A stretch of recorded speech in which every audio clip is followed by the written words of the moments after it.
প্রসাদ পাগল কাকে বলে জানো? তোমরা হয়তো আমাকে না দেখলে বিশ্বাসই করতে পারবে না যে আমি এতটা লেভেলের প্রসাদ পাগল। যখন যেখানেই পুজো হোক না কেন, যেখানেই ভোগ দেওয়া হোক না কেন, প্রসাদ খাওয়ার জন্য আমার মনটা শুধু আকুল বাকুল করে। সেই কারণে আমার বাড়ির লোকও কিন্তু বুঝতে পেরে গেছে যে প্রসাদ খাওয়ার জন্য আমি সবসময় আকুল বাকুল করি। তো আজকে এই প্রসাদটা আমার জানেমান নিয়ে এসেছিল। জানেমান মানে আমার দাদু মা বাবা যেখানেই যাক না কেন, যদি দেখে যে সেখানে প্রসাদ পার্সেল করে দেওয়া হচ্ছে, তাহলে কিন্তু তারা না নিয়ে বাড়িতে আসে না। তাদের প্রসাদটা বাড়িতে পার্সেল করে নিয়ে আসার একমাত্র রিজন হচ্ছে আমি। তেমন আজকে দাদুর কোম্পানির সামনে মা শীতলার পূজা হয়েছিল, সবাইকে নাকি প্রসাদ পার্সেল করে দেওয়া হচ্ছিল। সেটা দেখে আমার দাদু এক পা দুই পা করে এগিয়ে গিয়ে প্রসাদ নিয়ে এসেছে আমার জন্য।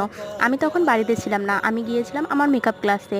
সেখানে আমাকে ফোন করে বললো তাড়াতাড়ি বাড়িতে আয়, তোর জন্য প্রসাদ নিয়ে এসেছি। কথাটা শোনা মাত্র আমি তো ভীষণ খুশি হয়ে গেছি। প্রসাদ খাওয়ার জন্য তাড়াতাড়ি চলে এসেছি বাড়িতে। তো এখানে কিন্তু আরো অনেকগুলো প্রসাদ ছিল, বাড়ির লোক সবাই খেয়েছে। তো তোমরা কারা কারা আমার মতো প্রসাদ পাগল অবশ্যই কিন্তু কমেন্ট করে জানিও। আর ভিডিও শেষে অবশ্যই কিন্তু জয় মা শীতলা বলে যেও।